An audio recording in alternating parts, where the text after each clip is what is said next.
এই দুদিনের দুনিয়ায় এতগুলো বছর কাটিয়ে দিলাম এই পৃথিবীতে, কি লাকি না।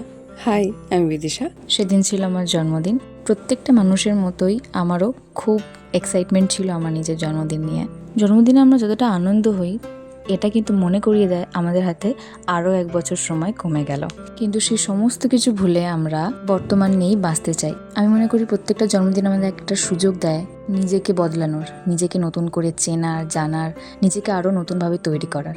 আমি চাই প্রত্যেকটা বছর আমি নতুন কিছু শিখি, জানি, নতুন কিছু অ্যাচিভ করি এবং আরও ভালো ভালো কাজ করি। জন্মদিনে অনেক কিছু ইচ্ছা ছিল, কিন্তু পরিস্থিতি আমাকে করতে দেয়নি। যাই হোক, নেক্সট টাইম নিশ্চয়ই সেরকম কিছু হবে আশা রাখছি। তবে এবারে জন্মদিনটা একটু বেশ অন্যরকম গেছে, আমার খুব ভালো লেগেছে।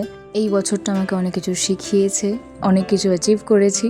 এখনও অনেক কিছু শেখা বাকি আছে, এখনও অনেক কিছু অ্যাচিভমেন্ট বাকি আছে। একটা একটা করে আমি সমস্ত আমার ইচ্ছা পূরণ করবই, যদি ঈশ্বরের কৃপা থাকে তবে। আর একটা রিকোয়েস্ট, তোমরাও যদি পাশে থাকো, সাপোর্ট করো।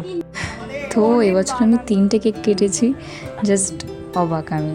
তোমরা কি কিছু নোটিস করলে? আমার সারনেমটা দেখো, পণ্ডিত। মানে আমি স্পেলিংটা লিখি PA, বাট লিখেছে PO। ও মাই গড। তো এটা হচ্ছে 3rd সেলিব্রেশনের কেক। এটা আমার বাড়ির সব বোনেরা মিলে করেছে। এখন আমার চোখ বন্ধ করে নিয়ে আসছিল, তো ওরা পেস্ট্রি এনেছে। আর সব থেকে ফানিয়েস্ট পার্ট হচ্ছে প্রদীপ দিয়ে করেছে। ফর নাও বাই, দেখা হচ্ছে নেক্সট পার্টে। রাধে রাধে।